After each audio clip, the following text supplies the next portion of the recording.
하버드 메인 강당. 누구도 예상하지 못한 일이 벌어졌습니다. 세계 각국의 학자들과 유학생들로 가득한 자리. 단상에 선 한 젊은 여성은 손에 든 원고를 바라보다 조용히 눈을 감았습니다. 그리고 단호한 목소리로 말했죠. 저는 중국인이 아닙니다. 저는 라오족입니다. 그리고 제 조상은 한국과 같은 뿌리에서 나왔습니다. 순간 강당은 정적에 휩싸였습니다. 그녀의 발표는 단순한 논문이 아니라 수천 년 동안 억눌려왔던 정체성의 선언이었고 중국 정부가 결코 듣고 싶지 않았던 불편한 진실이었습니다. 그녀의 이름은 엘리사 윤. 중국 북동부 랴오닝성에서 태어나 하버드 역사학과에 장학생으로 입학한 유학생이었습니다. 그러나 그날 그녀는 중국 국적 유학생이라는 이름을 내려놓았습니다. 그리고 라오족이라는 이름을 꺼내든 것이죠. 라오족은 고대 동이계 민족의 일파였고 고구려와 발해 그리고 한국과 밀접한 문화적, 언어적, 유전적 연결을 갖고 있었습니다. 그녀가 발표를 이어가자 중국 영사관 관계자들의 표정이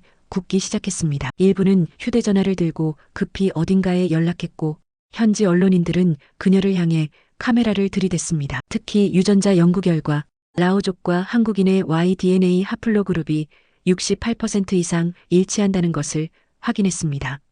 뒤 스크린에는 두 민족의 유전자 파형이 나란히 떠올랐고 거의 일치하는 그래프는 누군가에겐 증거, 누군가에겐 도발로 다가왔습니다. 이건 단순한 민족 간 유사성이 아닙니다. 우리는 한 뿌리에서 갈라진 형제 민족일지도 모릅니다. 하버드 교수진 중 몇 명은 감탄하며 고개를 끄덕였고 몇몇은 휴대폰으로 슬라이드를 촬영하기 시작했습니다. 그리고 이 발표가 향하는 결말은 과연 어디까지일까요? 이후 그녀에게 벌어질 일들이 궁금하신가요? 그렇다면 구독과 좋아요로 함께 해주세요. 이야기는 이제부터가 시작입니다. 그러나 바로 그때 엘리사의 휴대폰이 진동했습니다. 긴급 가족 연락 2절. 공안 조사 중. 문자 한 줄이 그녀의 손을 얼어붙게 만들었습니다. 그 순간 그녀의 가족이 중국에서 사라졌다는 사실이 전해진 것입니다. 한순간 불안한 표정이 얼굴을 스쳤지만 엘리사는 다시 마이크 앞에 섰습니다. 이 발표로 인해 제 가족이 위험해질 수 있다는 걸 알고 있습니다. 하지만 진실을 말하지 않는다면 우리는 영원히 왜곡된 역사 속에 갇히게 될 것입니다. 그녀의 말이 끝나자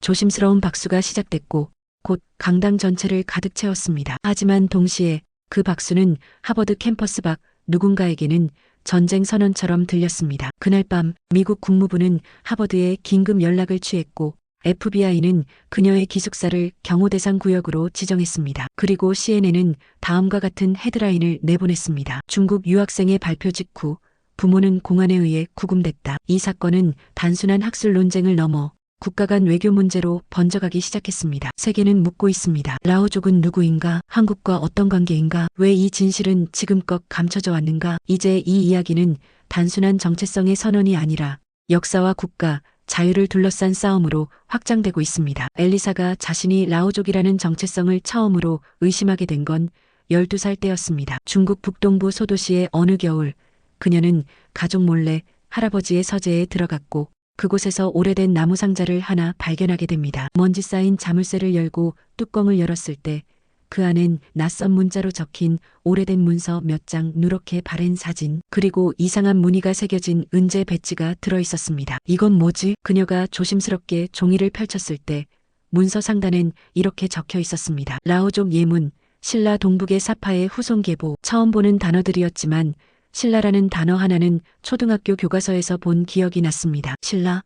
한국의 옛나라 이름 아니었나? 그날 밤 그녀는 아무에게도 말하지 않고 그 문서를 몰래 복사해 학교 도서관에 가져갔습니다. 그리고 사전을 뒤적이며 그 글의 의미를 하나하나 해독하기 시작했습니다. 우리는 북방 고한계 라오족의 후손이며 발해 이전 동북의 성계 부족과 혼혈된 혈통이다. 어린 그녀에게 이 글은 하나의 미스터리였고 동시에 충격이었습니다. 학교에서는 그녀에게 한족이며 중화민족의 일원이라고 가르쳤지만 그녀의 집안은 무언가를 감추고 있었던 겁니다. 그날 이후 그녀는 할아버지를 다른 눈으로 보기 시작했습니다. 할아버지는 늘 조용하고 말수가 적으며 중국 현대사에 대해선 거의 입을 열지 않았습니다. 하지만 어느 저녁 조심스레 물었습니다. 할아버지, 우리 집안 진짜 한족 맞아요? 할아버지는 한참을 말없이 앉아있다가 깊은 숨을 내쉬며 말했습니다. 넌 아직 어리지만 언젠간 이걸 이해하게 될 날이 올 거다. 그리고 다음 날 그녀는 그 상자가 사라진 것을 발견했습니다. 그 이후로 할아버지는 그녀에게 한 가지 당부를 했습니다. 우린 평범한 중국인이 아니란다. 하지만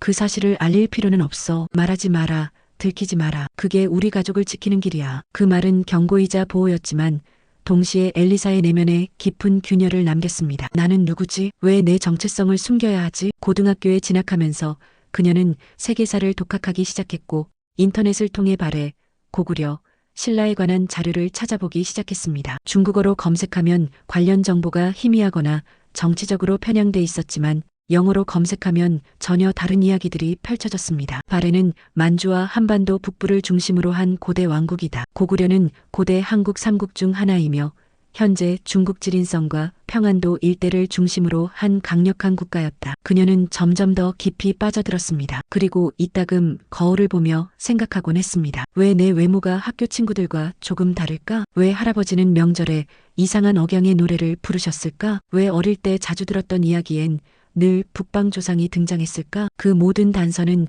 하나로 이어지고 있었습니다. 그녀가 중국인이 아니라 중화민족 내부에서 지워진 소수 민족의 후손이며 그것은 한국과 직접적인 연결고리를 가진 라오족이라는 증거들이었습니다. 하지만 그 정체성을 온전히 꺼내놓을 수는 없었습니다. 중국은 단일한 중화민족이라는 이데올로기 아래 만주족, 위구르족, 티베트족, 몽골족뿐 아니라 수많은 소수민족의 정체성을 표면적으로만 존중할 뿐 실상은 강력히 동화시켜왔기 때문입니다. 그리고 10대 후반 그녀는 하버드 대학교로부터 역사학과 장학생 합격 통보를 받게 됩니다. 그 순간 그녀는 직감했습니다. 드디어 나의 질문에 답할 수 있는 곳에 가는구나. 하버드로 떠나는 날 할아버지는 그녀를 껴안으며 한마디만 남겼습니다. 이제 너의 시대다. 진실을 밝힐 준비가 됐다면 멈추지 마라. 그 말은 축복이자 유언 같았습니다. 그녀는 마음속으로 되뇌었습니다. 그래, 나의 이름은 엘리사 윤. 그리고 나는 라오족이다. 나는 내 조상들이 누구였는지 밝힐 것이다. 그 진실이 어디로 향하든. 하버드에 도착한 첫날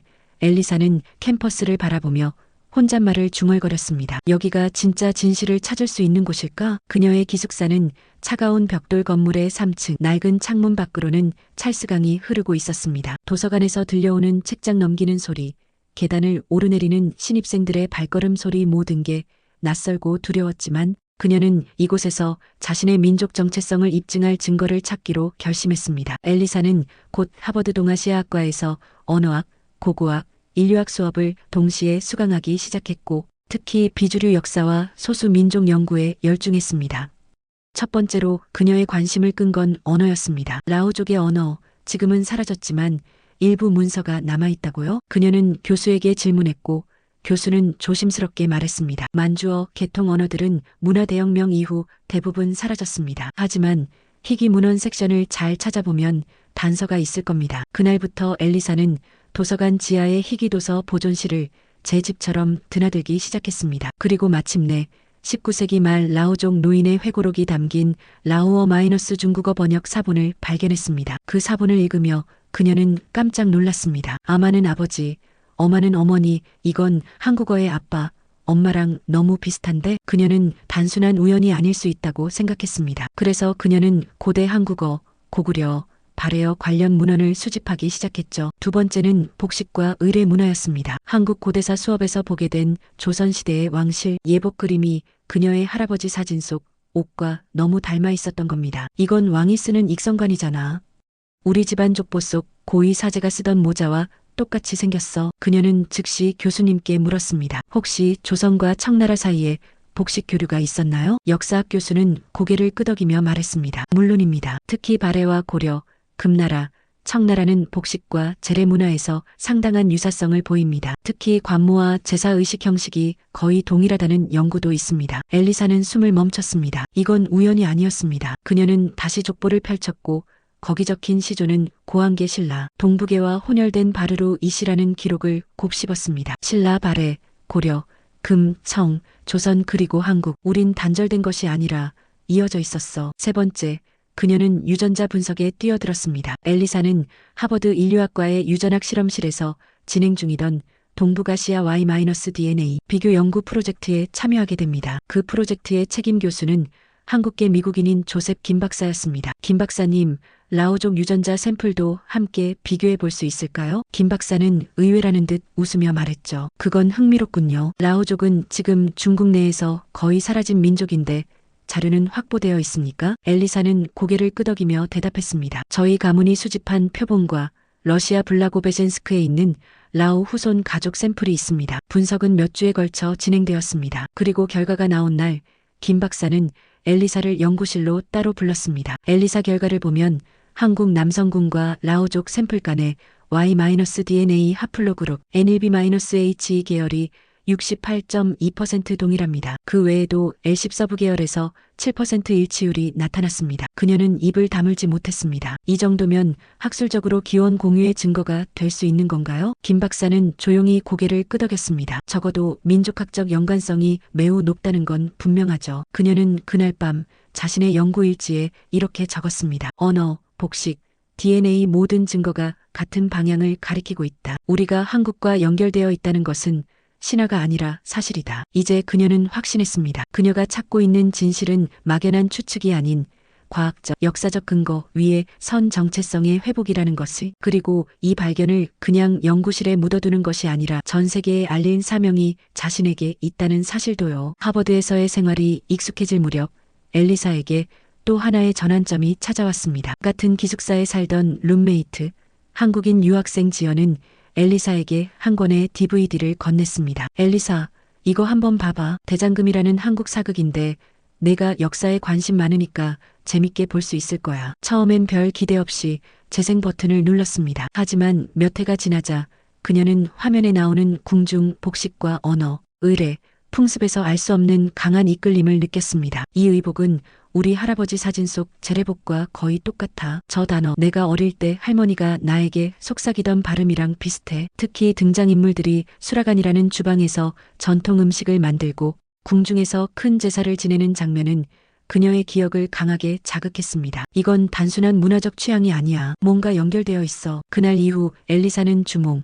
태왕사신기, 대조영 같은 한국 사극을 밤새워 보기 시작했습니다. 드라마 속 배경이 대부분 고구려와 발해, 그리고 백두산 이북의 만주 지역이라는 사실은 그녀를 더욱 몰입하게 만들었죠. 그녀는 갑자기 책상 위에 펼쳐놓았던 옛 족보를 다시 꺼냈습니다. 그리고 눈에 띄는 문장 하나를 읽고 눈을 의심했습니다. 시조는 백두산 동쪽 평야에 살던 고한계 소씨 부족의 여인과 발해, 황실의 왕자 사이의 자손으로 백두산, 발해, 고한계, 이 단어들은 한국 역사 드라마에서 수없이 봐왔던 그 익숙한 이름들이었습니다. 내가 보고 들은 게 단순한 흥미가 아니었구나. 난 지금 과거의 기억을 되살리고 있었던 거야. 그녀는 지연에게 조심스럽게 말했습니다. 지연아, 너희 나라 드라마 왜 이렇게 나한테 익숙한 느낌이 들지? 지연은 장난스럽게 웃으며 대답했습니다. 엘리사, 너 전생에 한국 사람이었나 봐. 그런데 진짜 넌 좀 다르긴 해. 한국어 발음도 이상하게 잘하고. 그러다 지연은 물었습니다. 혹시 너 한국어 배워보고 싶어? 그 질문은 엘리사에게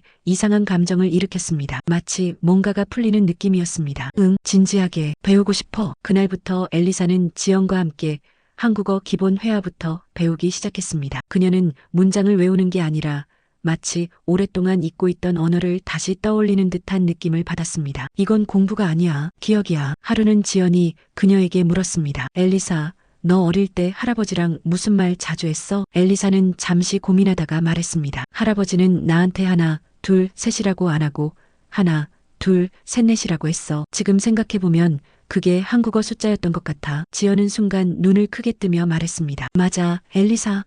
그건 진짜 한국어야. 그날 밤 엘리사는 조용히 눈물을 흘렸습니다. 이건 단순한 공부가 아니었습니다. 자신이 오랫동안 지워진 정체성의 기억을 되찾고 있는 것이었습니다. 이후 그녀는 한국 역사 관련 수업을 추가로 첨강했고 서울대학교에서 발해사 연구로 유명한 박준호 교수의 논문들을 탐독하기 시작했습니다. 그 논문에는 이런 문장이 있었습니다. 발해는 단순히 고구려의 후계 국가가 아니라 한민족 북방계 라오족과의 혼혈 문명권이었다. 그 문장을 본 순간 그녀는 심장이 두근거리는 걸 느꼈습니다. 박 교수님, 이분이라면 나의 이야기를 들어줄 수 있을까? 그녀는 이메일을 썼습니다. Dear Professor Park, I'm a student at Harvard with Ramainus who heritage. I believe our people may share common ancestry with ancient Korean kingdoms. 며칠 뒤 박준호 교수는 정중한 영어로 답장을 보냈습니다. Dear Elisa, Your findings sound highly compelling. WEVE also found some old Manchu Korean CORRESPONDENCES recently.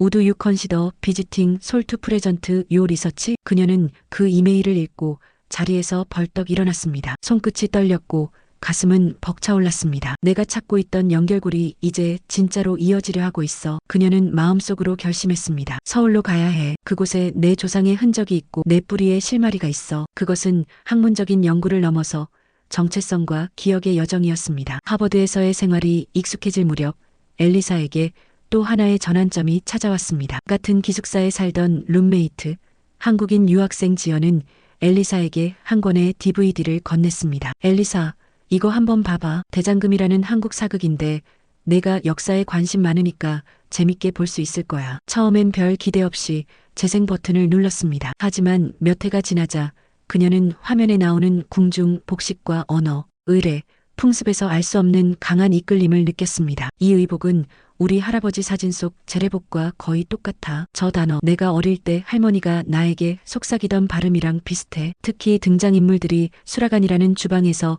전통 음식을 만들고 궁중에서 큰 제사를 지내는 장면은 그녀의 기억을 강하게 자극했습니다. 이건 단순한 문화적 취향이 아니야. 뭔가 연결되어 있어. 그날 이후 엘리사는 주몽, 태왕사신기, 대조영 같은 한국 사극을 밤새워 보기 시작했습니다. 드라마 속 배경이 대부분 고구려와 발해, 그리고 백두산 이북의 만주 지역이라는 사실은 그녀를 더욱 몰입하게 만들었죠. 그녀는 갑자기 책상 위에 펼쳐놓았던 옛 족보를 다시 꺼냈습니다. 그리고 눈에 띄는 문장 하나를 읽고 눈을 의심했습니다. 시조는 백두산 동쪽 평야에 살던 고한계 소씨 부족의 여인과 발해, 황실의 왕자 사이의 자손으로 백두산, 발해, 고한계, 이 단어들은 한국 역사 드라마에서 수없이 봐왔던 그 익숙한 이름들이었습니다. 내가 보고 들은 게 단순한 흥미가 아니었구나. 난 지금 과거의 기억을 되살리고 있었던 거야. 그녀는 지연에게 조심스럽게 말했습니다. 지연아, 너희 나라 드라마 왜 이렇게 나한테 익숙한 느낌이 들지? 지연은 장난스럽게 웃으며 대답했습니다. 엘리사, 너 전생에 한국 사람이었나 봐. 그런데 진짜 넌 좀 다르긴 해. 한국어 발음도 이상하게 잘하고. 그러다 지연은 물었습니다. 혹시 너 한국어 배워보고 싶어? 그 질문은 엘리사에게 이상한 감정을 일으켰습니다. 마치 뭔가가 풀리는 느낌이었습니다. 응, 진지하게 배우고 싶어. 그날부터 엘리사는 지연과 함께 한국어 기본 회화부터 배우기 시작했습니다. 그녀는 문장을 외우는 게 아니라 마치 오랫동안 잊고 있던 언어를 다시 떠올리는 듯한 느낌을 받았습니다. 이건 공부가 아니야. 기억이야. 그날 밤 엘리사는 조용히 눈물을 흘렸습니다. 이건 단순한 공부가 아니었습니다. 자신이 오랫동안 지워진 정체성의 기억을 되찾고 있는 것이었습니다. 이후 그녀는 한국 역사 관련 수업을 추가로 첨강했고 서울대학교에서 발해사 연구로 유명한 박준호 교수의 논문들을 탐독하기 시작했습니다. 그 논문에는 이런 문장이 있었습니다. 발해는 단순히 고구려의 후계 국가가 아니라 한민족 북방계 라오족과의 혼혈 문명권이었다. 그 문장을 본 순간 그녀는 심장이 두근거리는 걸 느꼈습니다. 박 교수님, 이분이라면 나의 이야기를 들어줄 수 있을까? 그녀는 이메일을 썼습니다. Dear Professor Park, I'm a student at Harvard with Ramayana who heritage. I believe our people may share common ancestry with ancient Korean kingdoms. 며칠 뒤 박준호 교수는 정중한 영어로 답장을 보냈습니다. Dear Elisa, your findings sound highly compelling. WEVE also found some old Manchu-Korean CORRESPONDENCES recently. Would you consider visiting Seoul to present your research? 그녀는 그 이메일을 읽고 자리에서 벌떡 일어났습니다. 손끝이 떨렸고 가슴은 벅차올랐습니다. 내가 찾고 있던 연결고리 이제 진짜로 이어지려 하고 있어. 그녀는 마음속으로 결심했습니다. 서울로 가야 해. 그곳에 내 조상의 흔적이 있고 내 뿌리에 실마리가 있어. 그것은 학문적인 연구를 넘어서 정체성과 기억의 여정이었습니다. 하버드에서의 생활이 익숙해질 무렵 엘리사에게 또 하나의 전환점이 찾아왔습니다. 같은 기숙사에 살던 룸메이트, 한국인 유학생 지연은 엘리사에게 한 권의 DVD를 건넸습니다. 엘리사, 이거 한번 봐봐. 대장금이라는 한국 사극인데 내가 역사에 관심 많으니까 재밌게 볼 수 있을 거야. 처음엔 별 기대 없이 재생 버튼을 눌렀습니다. 하지만 몇 회가 지나자 그녀는 화면에 나오는 궁중, 복식과 언어, 의례, 풍습에서 알 수 없는 강한 이끌림을 느꼈습니다. 이 의복은 우리 할아버지 사진 속 제례복과 거의 똑같아. 저 단어, 내가 어릴 때 할머니가 나에게 속삭이던 발음이랑 비슷해. 특히 등장인물들이 수라간이라는 주방에서 전통 음식을 만들고 궁중에서 큰 제사를 지내는 장면은 그녀의 기억을 강하게 자극했습니다. 이건 단순한 문화적 취향이 아니야. 뭔가 연결되어 있어. 그날 이후 엘리사는 주몽, 태왕사신기, 대조영 같은 한국 사극을 밤새워 보기 시작했습니다. 드라마 속 배경이 대부분 고구려와 발해, 그리고 백두산 이북의 만주 지역이라는 사실은 그녀를 더욱 몰입하게 만들었죠. 그녀는 갑자기 책상 위에 펼쳐놓았던 옛 족보를 다시 꺼냈습니다. 그리고 눈에 띄는 문장 하나를 읽고 눈을 의심했습니다. 시조는 백두산 동쪽 평야에 살던 고한계 소씨 부족의 여인과 발해, 황실의 왕자 사이의 자손으로 백두산, 발해, 고한계, 이 단어들은 한국 역사 드라마에서 수없이 봐왔던 그 익숙한 이름들이었습니다. 내가 보고 들은 게 단순한 흥미가 아니었구나. 난 지금 과거의 기억을 되살리고 있었던 거야. 그녀는 지연에게 조심스럽게 말했습니다. 지연아, 너희 나라 드라마 왜 이렇게 나한테 익숙한 느낌이 들지? 지연은 장난스럽게 웃으며 대답했습니다. 엘리사, 너 전생에 한국 사람이었나 봐. 그런데 진짜 넌 좀 다르긴 해. 한국어 발음도 이상하게 잘하고. 그러다 지연은 물었습니다. 혹시 너 한국어 배워보고 싶어? 그 질문은 엘리사에게 이상한 감정을 일으켰습니다. 마치 뭔가가 풀리는 느낌이었습니다. 응, 진지하게 배우고 싶어. 그날부터 엘리사는 지연과 함께 한국어 기본 회화부터 배우기 시작했습니다. 그녀는 문장을 외우는 게 아니라 마치 오랫동안 잊고 있던 언어를 다시 떠올리는 듯한 느낌을 받았습니다. 이건 공부가 아니야. 기억이야. 하루는 지연이 그녀에게 물었습니다. 엘리사, 너 어릴 때 할아버지랑 무슨 말 자주 했어? 엘리사는 잠시 고민하다가 말했습니다. 할아버지는 나한테 하나, 둘, 셋이라고 안 하고 하나, 둘, 셋, 넷이라고 했어. 지금 생각해보면 그게 한국어 숫자였던 것 같아. 지연은 순간 눈을 크게 뜨며 말했습니다. 맞아, 엘리사. 그건 진짜 한국어야. 그날 밤 엘리사는 조용히 눈물을 흘렸습니다. 이건 단순한 공부가 아니었습니다. 자신이 오랫동안 지워진 정체성의 기억을 되찾고 있는 것이었습니다. 이후 그녀는 한국 역사 관련 수업을 추가로 첨강했고 서울대학교에서 발해사 연구로 유명한 박준호 교수의 논문들을 탐독하기 시작했습니다. 그 논문에는 이런 문장이 있었습니다. 발해는 단순히 고구려의 후계 국가가 아니라 한민족 북방계 라오족과의 혼혈 문명권이었다. 그 문장을 본 순간 그녀는 심장이 두근거리는 걸 느꼈습니다. 박 교수님, 이분이라면 나의 이야기를 들어줄 수 있을까? 그녀는 이메일을 썼습니다. Dear Professor Park, I'm a student at Harvard with Ramayana who heritage. I believe our people may share common ancestry with ancient Korean kingdoms. 며칠 뒤 박준호 교수는 정중한 영어로 답장을 보냈습니다. Dear Elisa, Your findings sound highly compelling. WEV also found some old Manchu-Korean CORRESPONDENCES recently. Would you consider visiting Seoul to present your research? 그녀는 그 이메일을 읽고 자리에서 벌떡 일어났습니다. 손끝이 떨렸고 가슴은 벅차올랐습니다. 내가 찾고 있던 연결고리 이제 진짜로 이어지려 하고 있어. 그녀는 마음속으로 결심했습니다. 서울로 가야 해. 그곳에 내 조상의 흔적이 있고 내 뿌리에 실마리가 있어. 그것은 학문적인 연구를 넘어서 정체성과 기억의 여정이었습니다. 엘리사의 서울 발표는 생각보다 훨씬 빠르게 퍼져나갔습니다. 세미나 영상이 서울대학교 공식 유튜브 채널에 업로드되자 댓글에는 다양한 반응이 달렸습니다. 이게 진짜라면 동북아 역사를 다시 써야겠는데요? 중국 정부가 가만히 있을까 걱정됩니다. 그녀의 예상은 적중했습니다. 발표 48시간 뒤 중국 최대 소셜미디어인 웨이보의 하버드 유학생의 역사 왜곡이라는 제목의 글이 올라왔고 곧 수천 개의 비난 댓글이 달렸습니다. 이건 명백한 분열주의다. 중국인 주제에 한민족 흉내라니. 조상이 부끄러워한다. 그녀의 실명과 얼굴 사진까지 유출되었고 일부 게시글은 그녀의 부모님의 직장 정보까지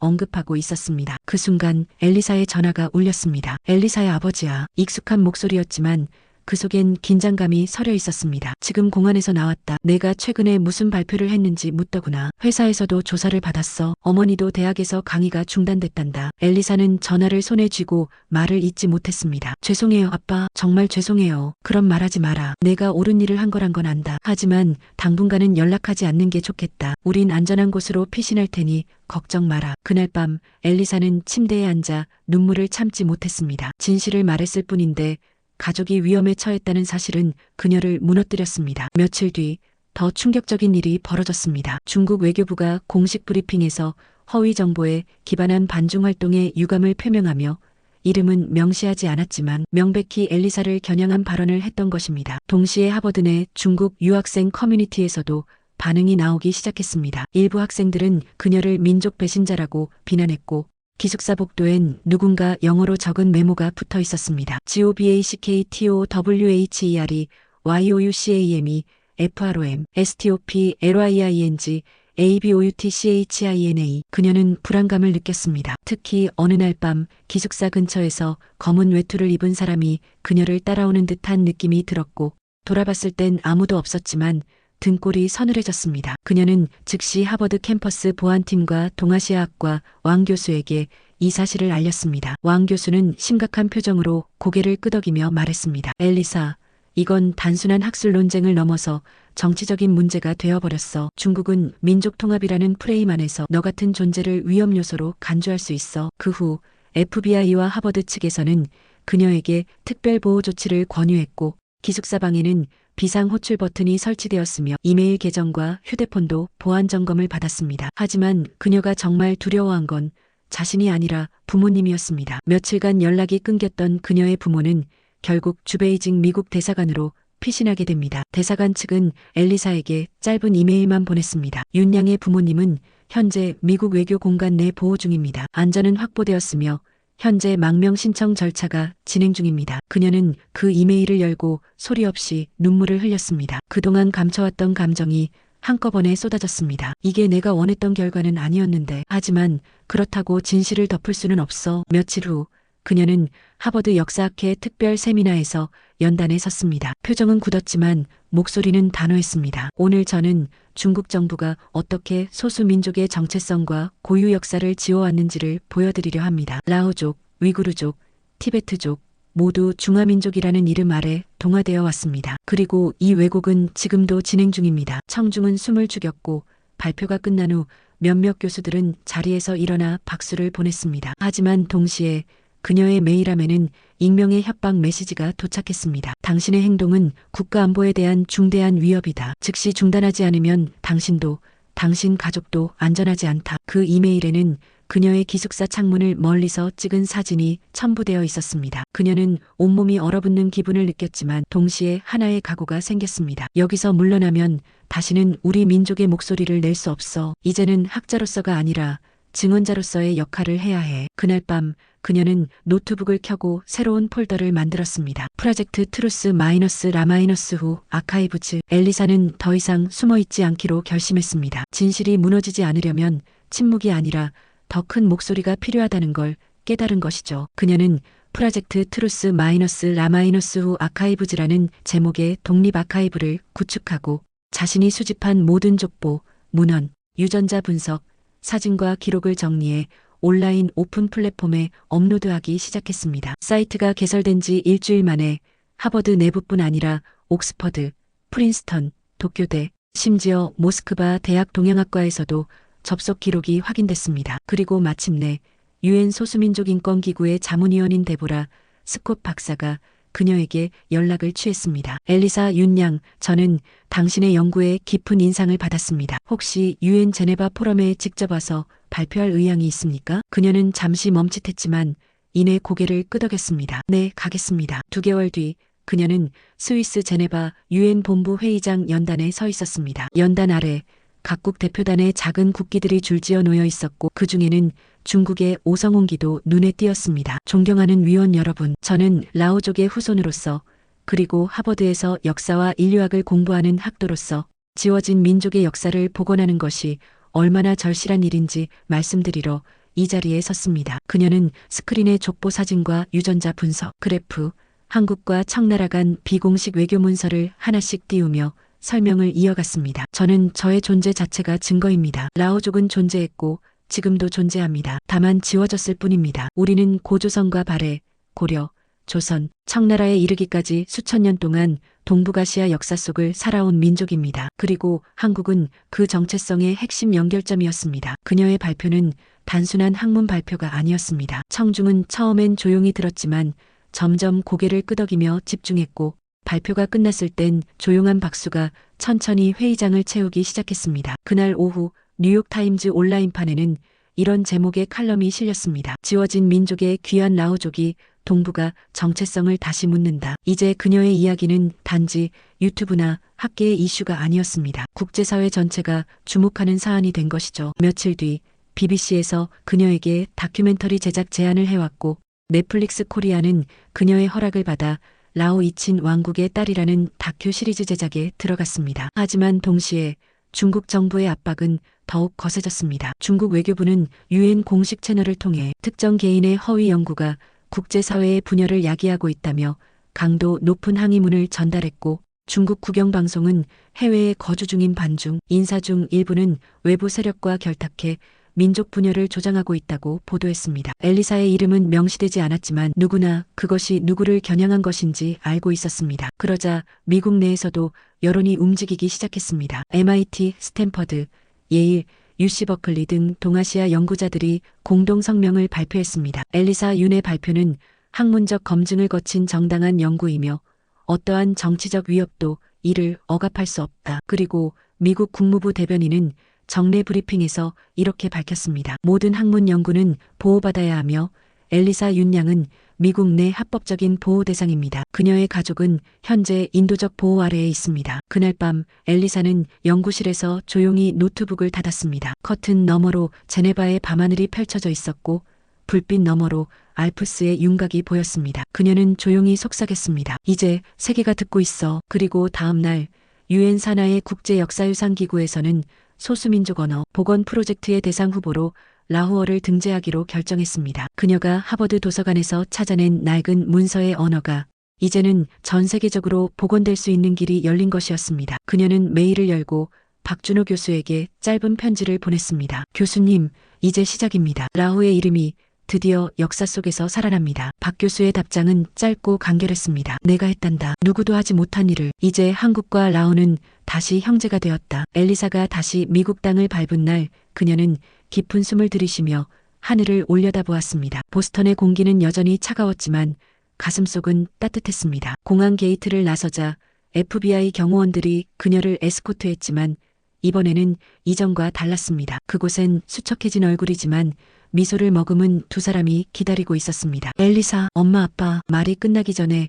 그녀는 부모님 품에 안겼습니다. 기약 없이 헤어졌던 그날 이후 수개월 만에 이루어진 재회였습니다. 그녀는 오열했고 어머니는 말없이 머리를 쓰다듬었습니다. 내가 우리 이름을 다시 세상에 불러줬구나. 우리가 누구인지 이제 숨기지 않아도 된다는 게 믿기지가 않아. 그 순간 그녀는 깨달았습니다. 자신의 연구는 단지 학문적 성과가 아니었습니다. 그것은 한 가정의 정체성을 회복시키고 한 민족의 명예를 복원한 일이었던 것입니다. 며칠 뒤 하버드 대학은 그녀에게 공식적으로 올해의 공로 연구자상을 수여했습니다. 전 세계 언론이 집중하는 가운데 열린 시상식에서 그녀는 담담하게 소감을 밝혔습니다. 제가 한 일은 단 하나입니다. 잊힌 목소리를 찾아내 다시 들리게 만든 것. 그 목소리는 라오였고 동시에 제 자신이었습니다. 이후 그녀는 한국 정부로부터도 공식 초청을 받았습니다. 문화체육관광부, 교육부, 국사편찬위원회, 국립한글박물관 등은 그녀의 연구를 한민족 기원, 다원성에 대한 고증적 성과로 인정하며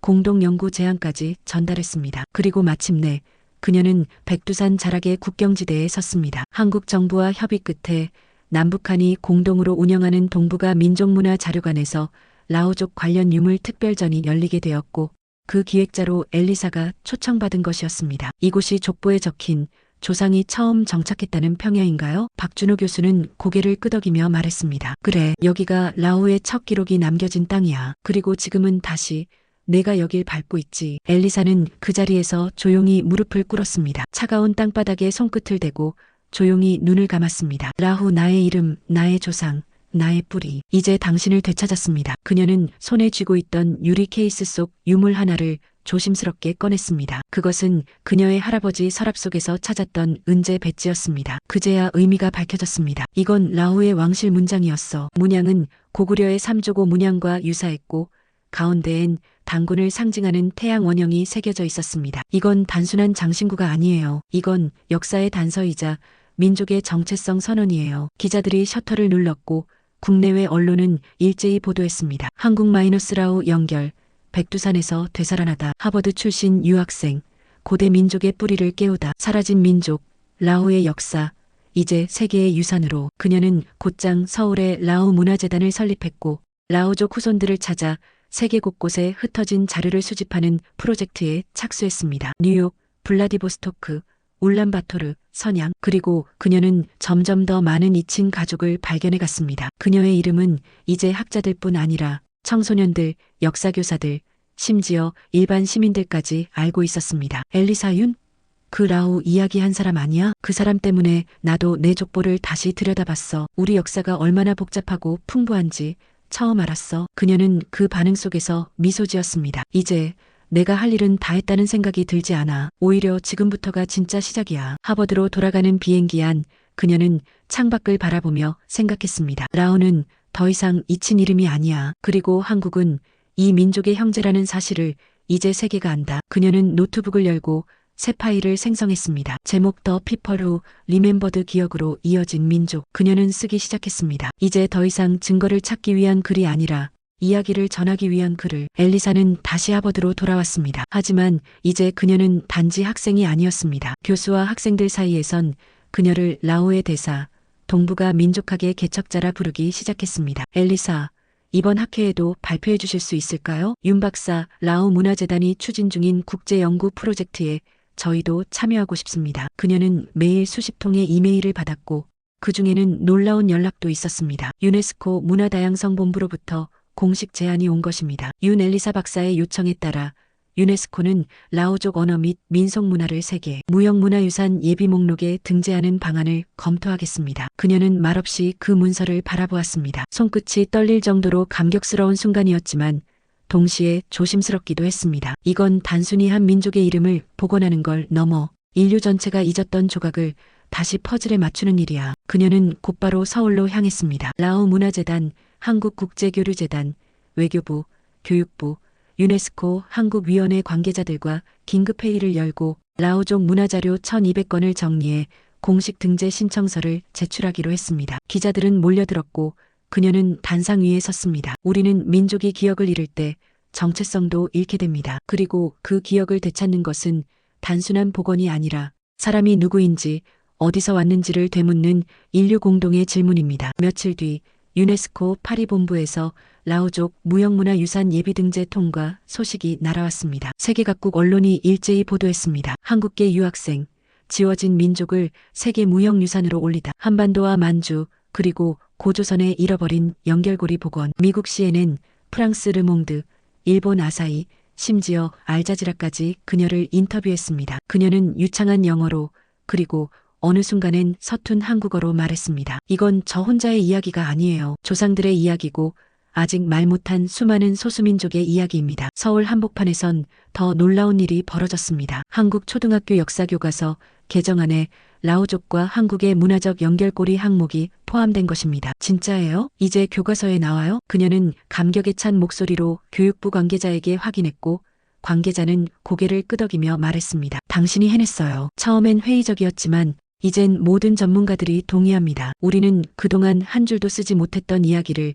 이제야 시작한 겁니다. 그녀는 조용히 말했습니다. 그 이야기를 다음 세대가 잊지 않았으면 해요. 그날 밤 한국의 한 다큐 프로그램에서는 라오 돌아온 이름이란 제목으로 그녀의 여정을 조명했고 방송 후 시청자 게시판에는 수천 건의 댓글이 달렸습니다. 이런 이야기 왜 이제야 알게 됐을까요? 저도 혹시 라오족 후손일까요? 족보를 다시 봐야겠어요. 감사합니다. 역사를 바꿔줘서. 그녀는 그 댓글들을 하나하나 읽으며 스크린을 넘기다 손을 멈췄습니다. 엘리사 윤님, 당신 덕분에 제 아버지가 처음으로 자기 정체성을 말했습니다. 그가 라오족이라는 걸 당신이 아니었다면 저희도 몰랐을 겁니다. 진심으로 고맙습니다. 그녀는 눈시울이 붉어졌습니다. 이제야 우리가 누구인지 말할 수 있게 됐다는 거구나. 며칠 뒤 서울 광화문 광장에선 라오 문화주간이 개막됐습니다. 그녀는 박준호 교수, 유네스코 한국 대표, 라오족 후손 300여 명과 함께 개막식에 참여했습니다. 한복과 라오 의복이 어우러진 무대 위에서 전통 북소리와 함께 성대한 퍼포먼스가 시작됐고 마지막 순서로 그녀는 다시 연단에 섰습니다. 이제 더 이상 우리는 지워진 민족이 아닙니다. 우린 돌아왔습니다. 청중들 사이에선 박수와 함께 울음소리가 들렸고 카메라 플래시가 터지는 가운데 그녀는 눈을 감고 조용히 기도했습니다. 할아버지 보이시죠? 당신이 지키려 했던 이름.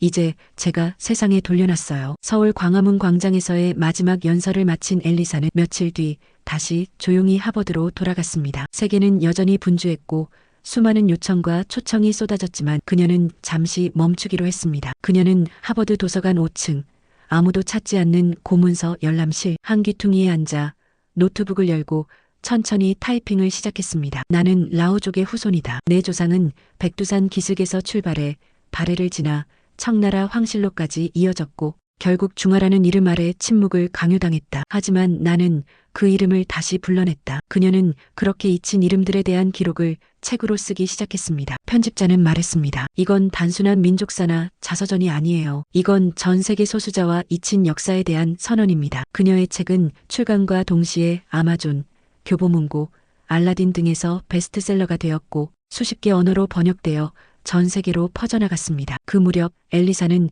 다시 한번 국제무대에 섰습니다. 이번 무대는 유엔이 아니라 노르웨이 오슬로에서 열린 전 세계 기억 보존 포럼이었습니다. 그녀는 담담한 목소리로 이렇게 말했습니다. 한 민족이 기억을 잃는다는 건 단순한 지식의 소실이 아닙니다. 그건 그 민족이 앞으로 나아갈 방향을 잃는다는 뜻입니다. 우리가 잊지 말아야 할 건 권력이나 기술이 아니라 바로 사람입니다. 진정한 자원은 결국 사람이라는 걸 그날 저는 제 조상의 이름 앞에서 무릎 꿇으며 깨달았습니다. 그녀의 말이 끝나자 포럼장엔 조용한 침묵이 흘렀습니다. 그러다 한 명의 참석자가 천천히 일어나 박수를 치기 시작했고 곧 전체가 함께 일어섰습니다. 그 순간 무대 위 엘리사의 눈가에 조용히 눈물이 고였습니다. 그건 슬픔이 아닌 기억해주는 이들이 있다는 감동의 눈물이었습니다. 포럼이 끝난 뒤 한 작은 나라의 교육부 차관이 그녀에게 다가왔습니다. 윤 박사, 우리도 우리 안에 라오 같은 존재를 찾고 싶습니다. 당신의 방법을 배워도 될까요? 엘리사는 미소 지으며 고개를 끄덕였습니다. 물론입니다. 제 연구는